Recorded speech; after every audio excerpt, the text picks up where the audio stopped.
can reach out to those, that we can be that good example, that shining light on them, who want us to be. Help us to set aside those things that we struggle with in the world and that go on around us, and put all those things out of our mind now, so we can truly concentrate on your word and your truth that applies to our lives and our families.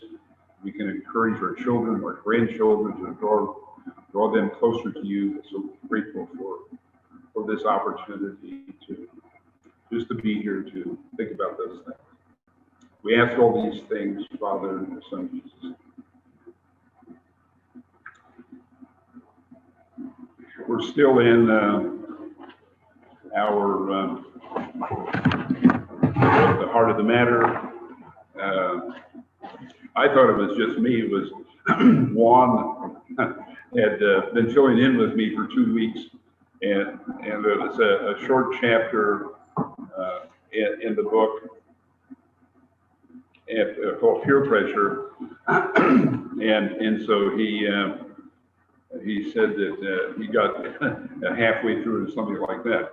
So I don't feel so bad, because I've been working on and talking about the first chapter here, having to do with profanity and bad language, and not getting completely through that. So I'm going to make a big effort today not to wear everybody out, and see if I can get through that.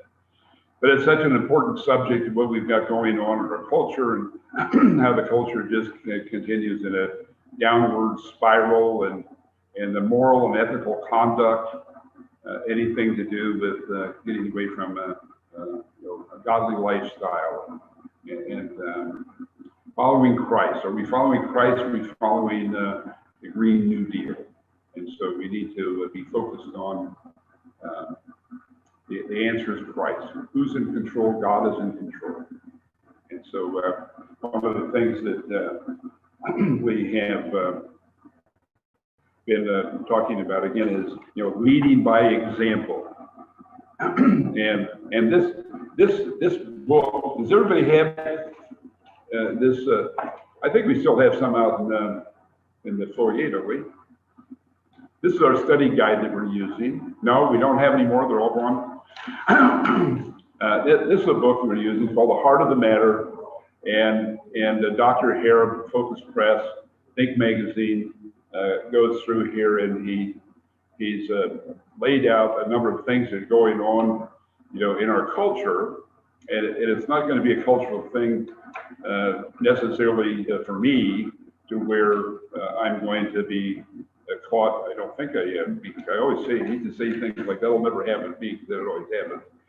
Peer pressure and profanity and being civil and verbal abuse and those kinds of things. And so he writes this again, not for necessarily for people our age, but he's writing it for us to teach, train, instruct, and encourage our children and our grandchildren. A couple of weeks ago, well, the last time I was standing here, it was an article that came through Focus Press, and it said, "Older Christians, please step up." And it has to do with, and I read this to my 13-year-old grandson, and I go, what is, and he's a very astute Bible student, and I go, I read this to him, and I go, what is your thought with that? Where the concept is we need to be able to help them and mentor them. I go, now that I've read this to you, what is your thought? He goes, I'm on target with that 100%. He goes, I need to be mentored. I'm struggling with what goes on in the world. I'm trying to live a Christian life. I'm trying to be a Christian young man. But what goes on with the world is so degrading that he says is a hard thing to live that lifestyle. And so with that, why that's basically the concept here with what we're looking at in the class here. And again, it's not so much for me to any great extent, but also, it is for me from the standpoint of living a good example. Am I that good example to my children, my grandchildren?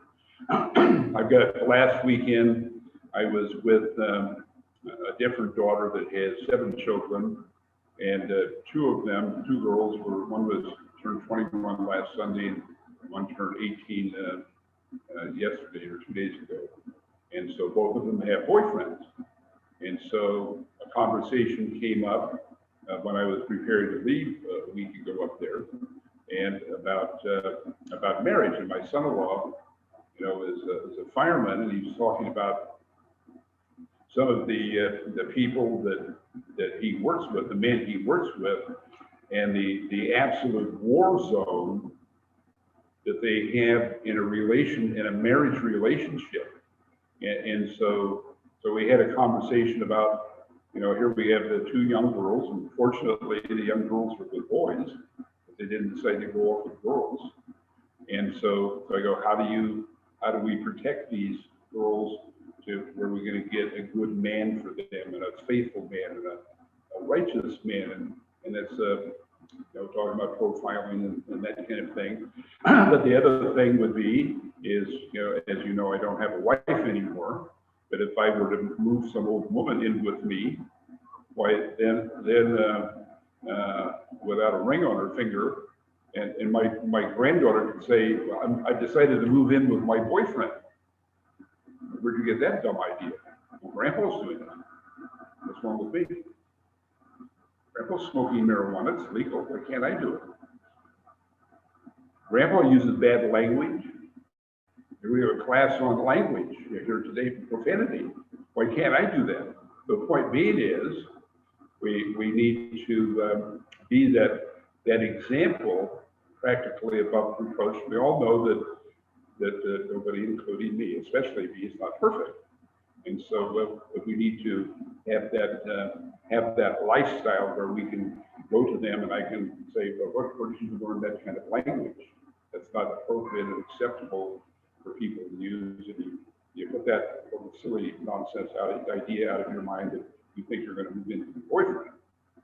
It's just not acceptable. So again, you know, listening to the conversation that we had with them, that I had with them for a half an hour or so, was a good thing, because we put the kind of the bug in their ear of the class that I taught, I don't know, 5-6 years ago on the Christian home.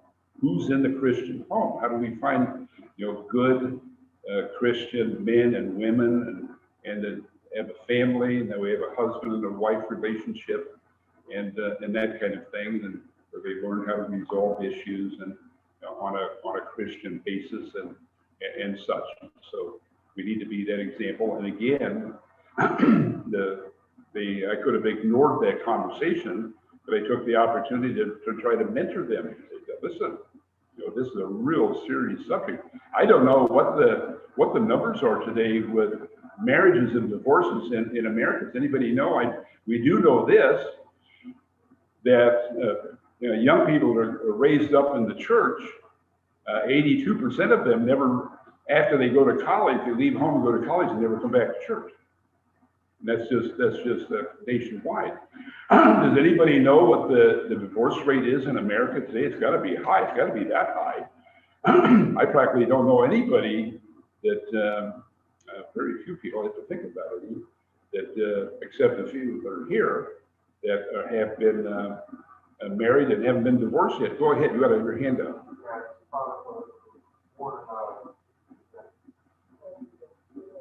Say that again. It's over 50%. Exactly. Well, my son-in-law is making reference to, he says, I don't, about his friends that he works with, and he says, I just don't know how they can put up with that lifestyle, you know, where they say, you know, your shift is over, and some of his friends say, I don't even want to go home. I don't even want to go back to my house. It's such a war zone. And so we're having that comment, you know, he says, how can people live like that? Well, we don't have we don't have a godly lifestyle. We don't have a, you know, bringing up ourselves in that lifestyle. with that learning and understanding and such to where, are we going to have disagreements as husbands and wives? I talked to Curtis's wife. They've almost never had a disagreement that she can remember. And so, I'm just kidding. The point of the matter is that that's going to happen, but we're Christian men and women, and we understand that, and we learn how to resolve that. Two things that go on with that. One, we learn how to resolve it, and you do that in front of your family, so they understand. Yes, that's going to happen, but this is how mature married people resolve those kinds of issues. So, a couple of things I want to go over that has to, we're kind of talking about the mask issue and that kind of thing. Fortunately, I'm far enough away from it that you shouldn't get the disease. But we have a bigger issue going on the mask, and I don't know if people are following this on the political front, and it has a direct impact on what we do here in the church and as Christians. And this last week, and I didn't get the full impact. Maybe some of you did see some kind of a political forum going on, and one of the speakers got up and started talking and mentioning that the problem in America today is systemic racism, which I'm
Can you hear me? I can now. All Yes. right. It looks like we got froze out there. Yeah, I just sent a comment to the Hayward Church of Christ site there to let them know that he's muted and we can't hear him. Oh, he's frozen up. The video froze. Yes, that's Yeah. why. Yeah. So hopefully they'll come back. Yeah, they'll get it together. It's odd because we can talk. We're on the same feed, Right. but the video there froze. Yeah, I think it has something to do with the microphone that they're trying to use. Oh, okay. All right. All righty. Okay. You're just like live on my screen. I don't know if I'm live on your screen or not. You but are. Yeah, you're live on my screen as well. you can see, yeah, okay. I don't know why it's doing that. I guess because the other guy's out, so, Yeah. all right. Oh, We'll okay, wait well, and it looks see. like he'll be coming back. He just fell off again. Okay. Okay.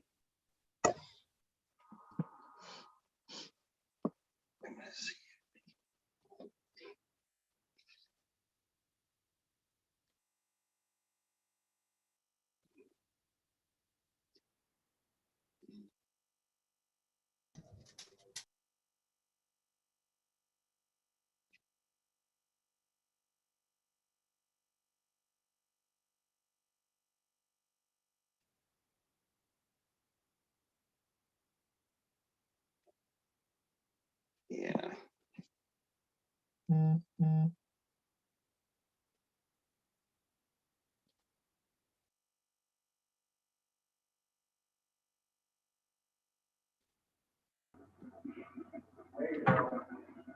You may continue. Okay.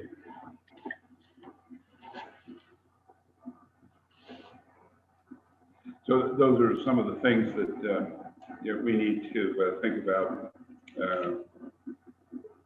We're familiar with.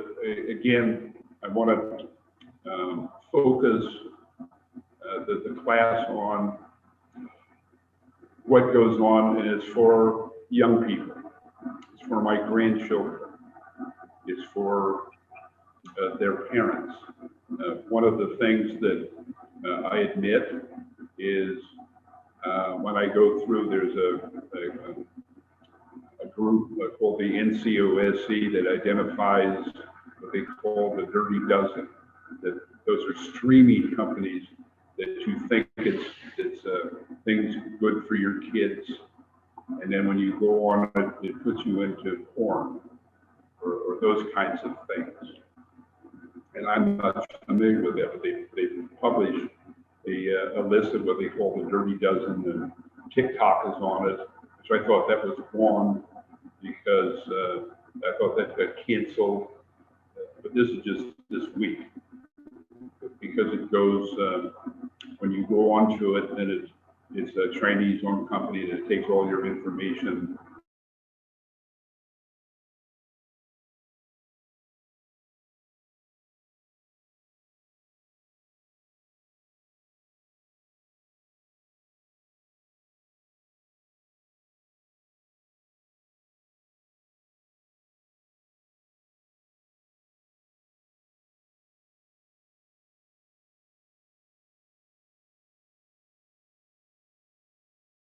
Or wherever I am, do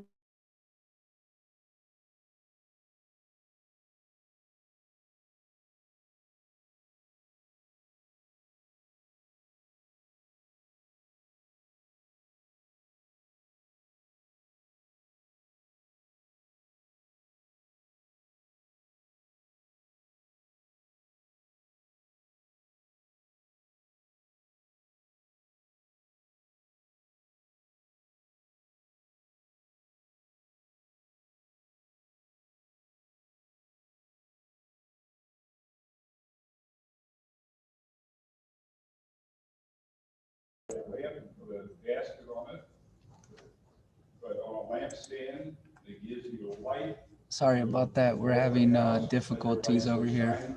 In such a way that they We're trying to work on it and get it back. Glorify your Father in heaven. John 1:4. In him was light, and the light was the light of men, and the light shines in the darkness, and the darkness does not comprehend it.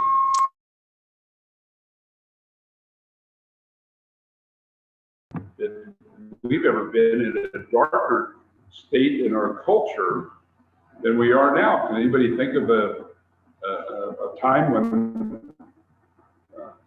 it's just a dark, kind of a bleak outlook? But one thing we do know, we trust in God, and we need to be as resilient as possible. Colossians 1:13, for he rescued us from the domain of darkness and transferred us to the kingdom of his blessed Son. Romans 5:8, You were formerly in darkness, but now you are in the light of the Lord. Walk as children in the light. And so, again, the class is designed for us to be as perfect as we can from the standpoint of teaching, training, being that good example for our children or grandchildren. Does somebody have a comment? Can't see you, but they can hear you, so. Okay. They're the lucky ones. You can't see me.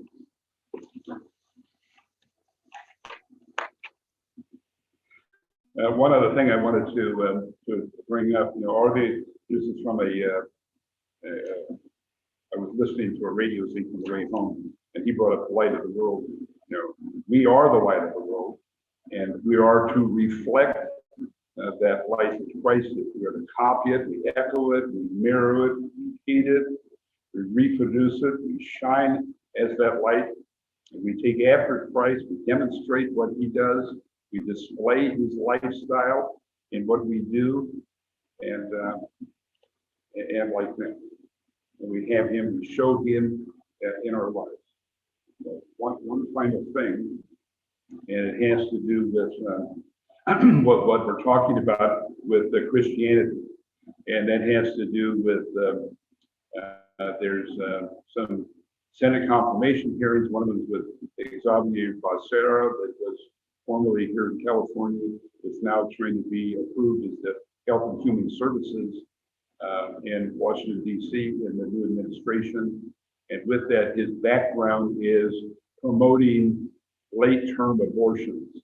And so this happens to be from another group that I get emails from, and it's called Students for Life Action, and how they are actively involved in trying to eliminate Planned Parenthood places, and trying to remember that God hates the shedding of innocent blood, as we remember in Proverbs, 7 things that God hates: lying tongue, shedding of innocent blood.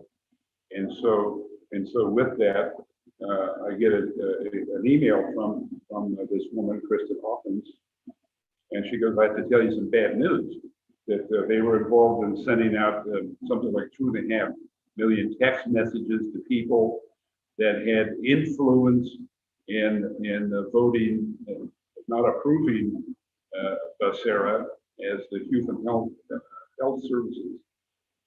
And that if you can imagine this, their email system was turned off by the streaming company that they were paying for to send out these messages. And the reason being is that your subject is too controversial. Really? Saving human lives is too controversial before they're born. And then it says, they urged us to take a more gentle approach. What does that even mean? But the bad news is, here's a group that's trying to reach out and save lives before they're born, and their system got turned off because it's too hot of a topic.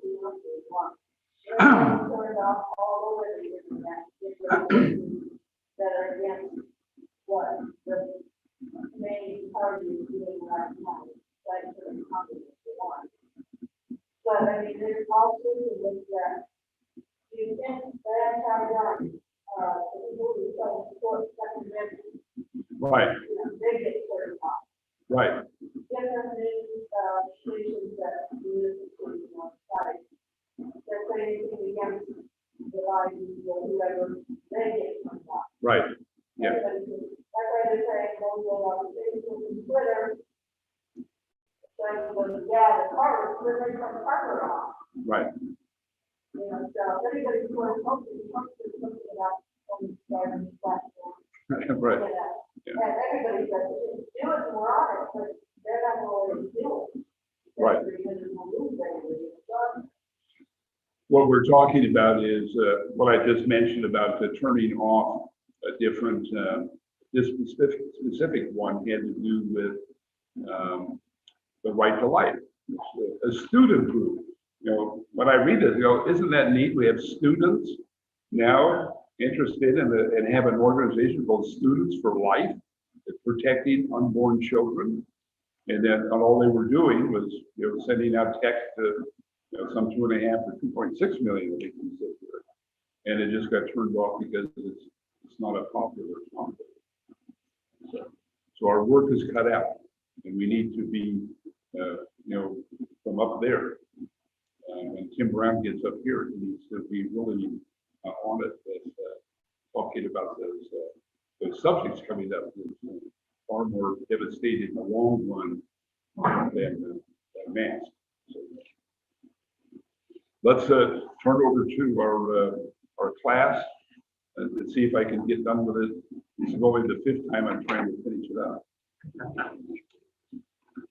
But I have all these other things that are pertinent, in my opinion, to what we're trying to do with our children, teaching and training our children in living that lifestyle that exemplifies God, and we add the Christians to the system instead of 82% of them leaving. If we ran a business like that, we'd be out of business shortly.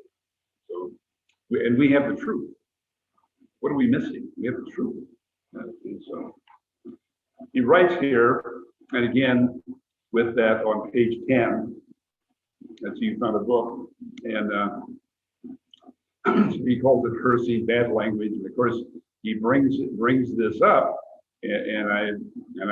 my mind is parallel in the thinking with him on this, is where he asks the question, where is the church and what's going on with this continual down spiral and moral and ethical conduct? And I've noticed, paid more attention, maybe I should say, with, I don't watch a lot of television, but I was watching a business news the other day, and here's a woman that I understand she's reading what she's supposed to be saying, but then all of a sudden, why she puts in, some profanity. I'm going, what does that have to do with that? It's kind of like watching a comedy show, and the subject is funny, but then they have to put in a bunch of bad language. Well, what do you do that for? The subject's funny. And so we're talking about business. What are you doing adding in profanity? Yeah, but that's become now mainstream with what we do and what we listen to, and so we need to call those people on it.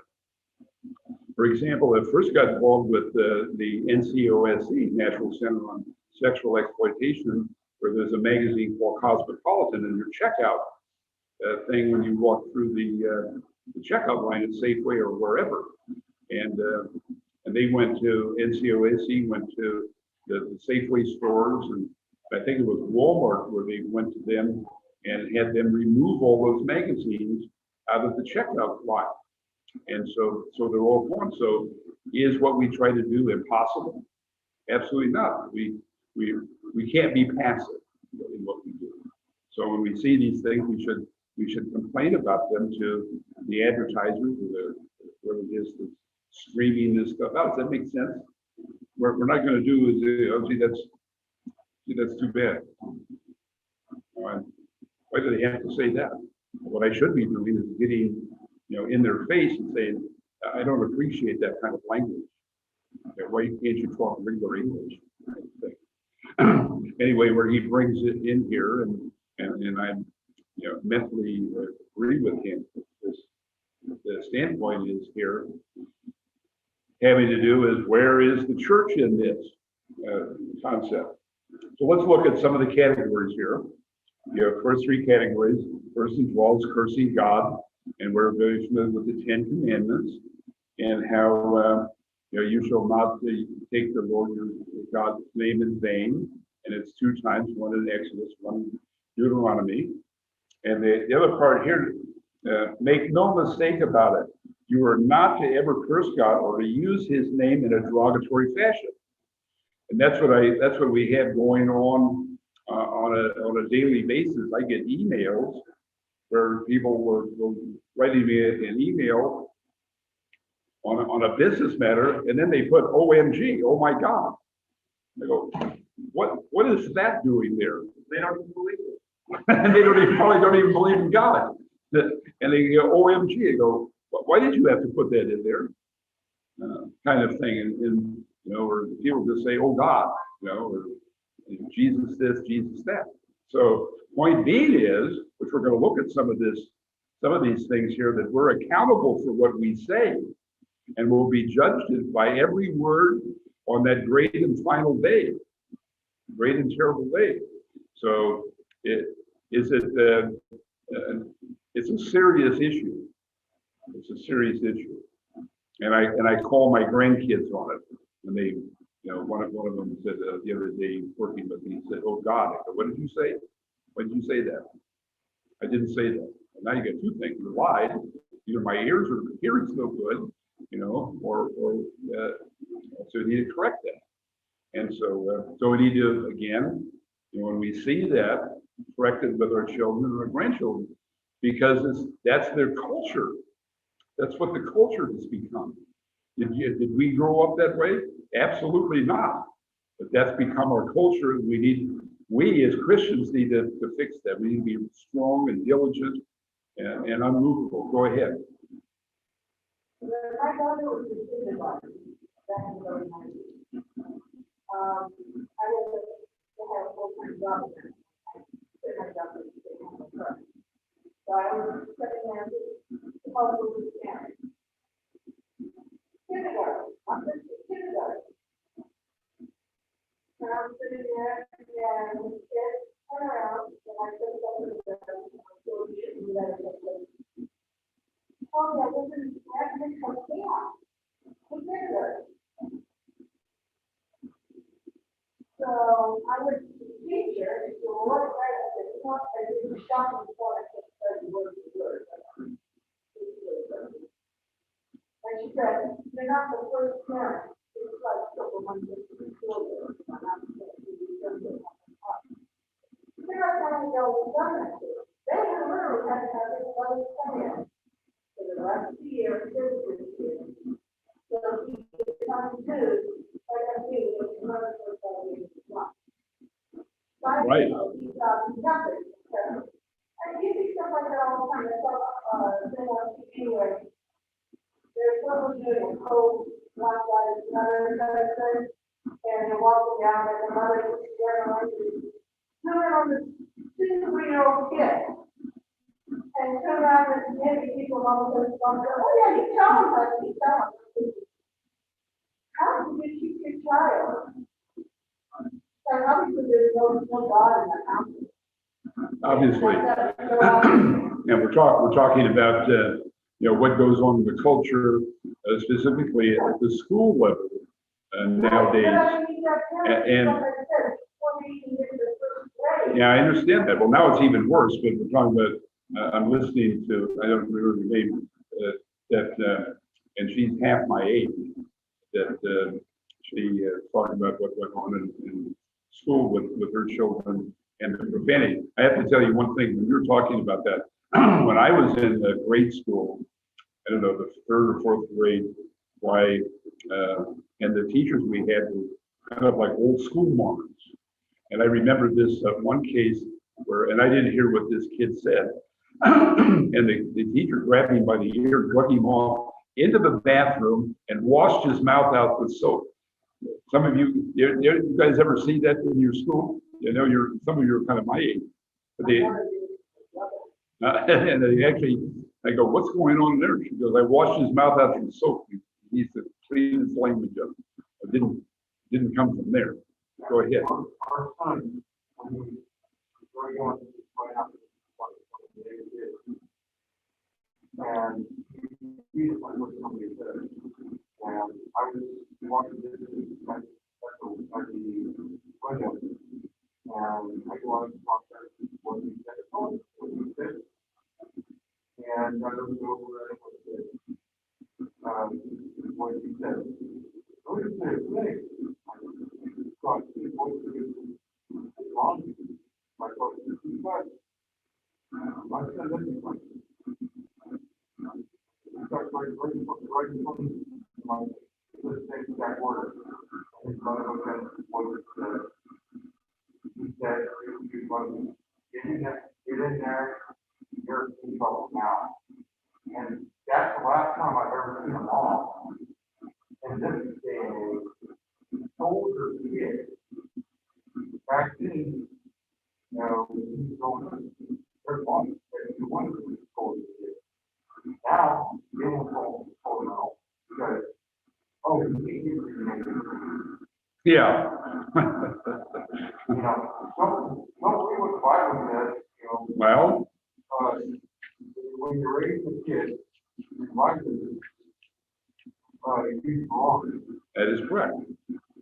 So I'm using the law, and my neighbors are not.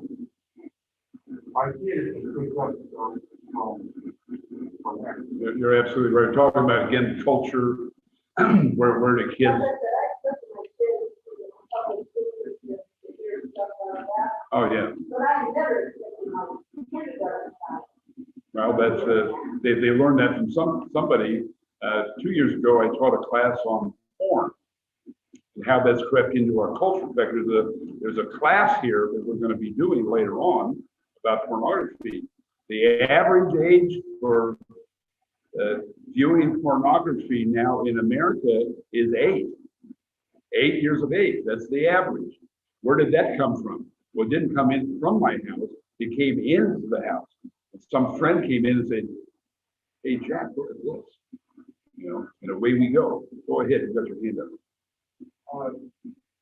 You also have to know what, how their children, their family, they could put you away for a time when you're just basically taking them because it is a problem. Well, I understand that. We're talking about you know, what our culture or our political system says about, you know, restraining your children or disciplining your children.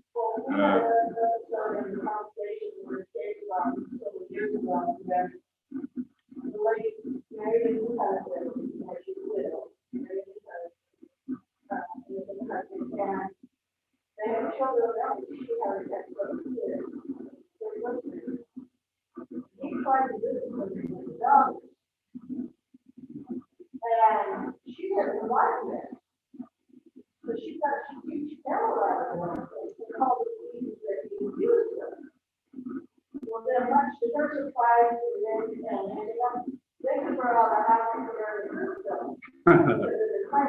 Right. So I'm like, wait a minute, that's not what I wanted, you really didn't do that, well, I did it.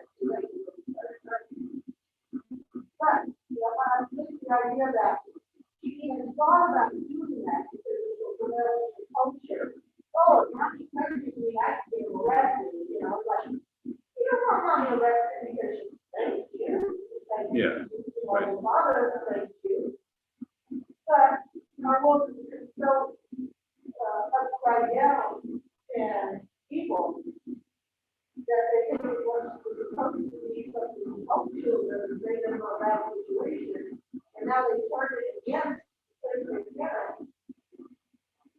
You know, and then against that form that they're wrong. Then we're talking about here, some of the, you can't hear what's being talked about in the inside the building. It has to do with, you know, disciplining our children, raising them in a godly way. You can ask any one of my children that training up the child the way he should go when he's old will not depart from it. Foolishness is bound in the heart of the child, but the rod of correction will drive it far from them. Fear not to beat your child. It says beat your child. He will not die. But what? What's the end of that story? You will deliver his soul from hell.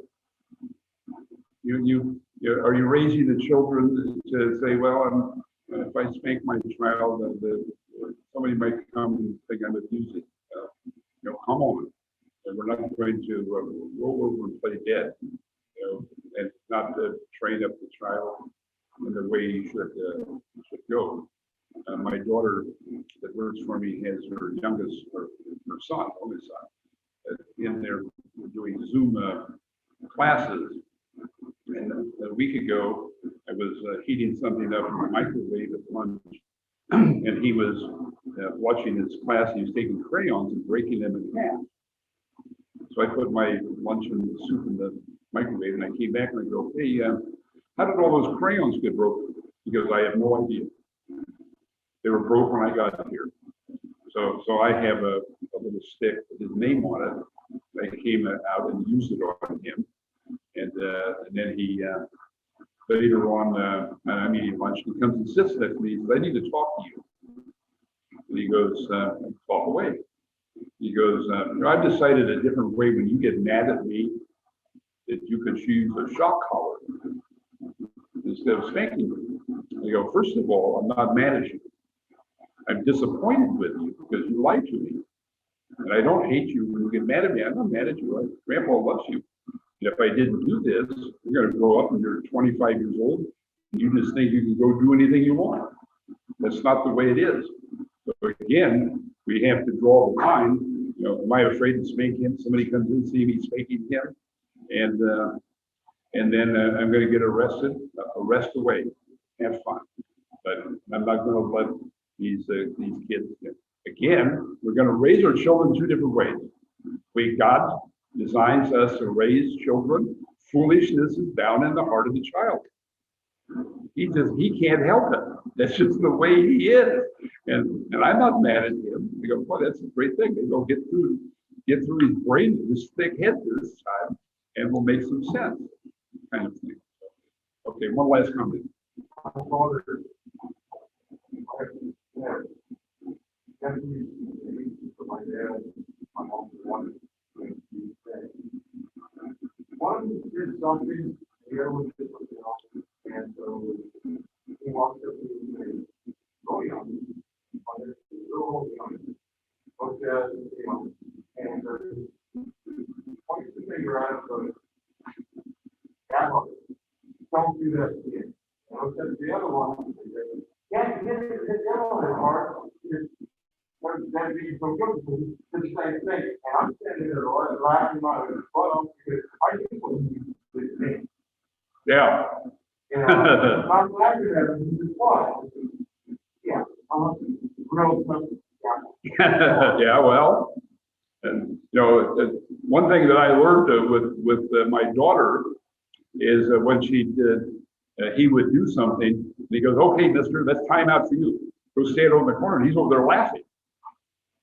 I go, let me remind you what Solomon said. Foolishness is bound in the heart of the child, but the rod of correction, that's the only thing that gets to his brain. Yeah, now don't do that again. Yeah, do this life session. But anyway, we're talking about how people correct their children and the way the Bible instructs us to do that. And so we have two ways to manage that, is through what God tells us to do, or make up our own rules as we go along. When you do that, you're on your own. Any more comments? I think we run out of time again. And I didn't get through with but good news. With a little bit of luck, I'll be back here next Sunday. So with that, let's close with a prayer. Our Father in heaven, it's such a privilege just to be here to study a portion of the Word.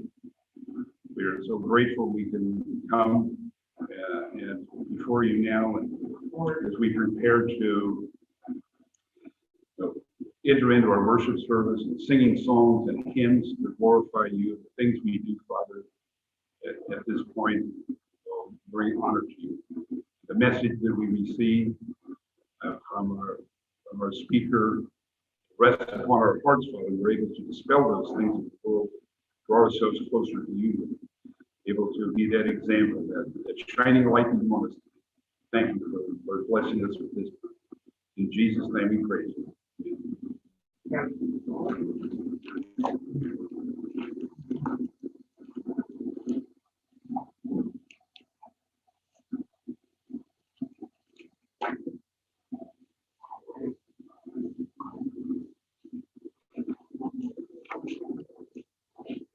Okay,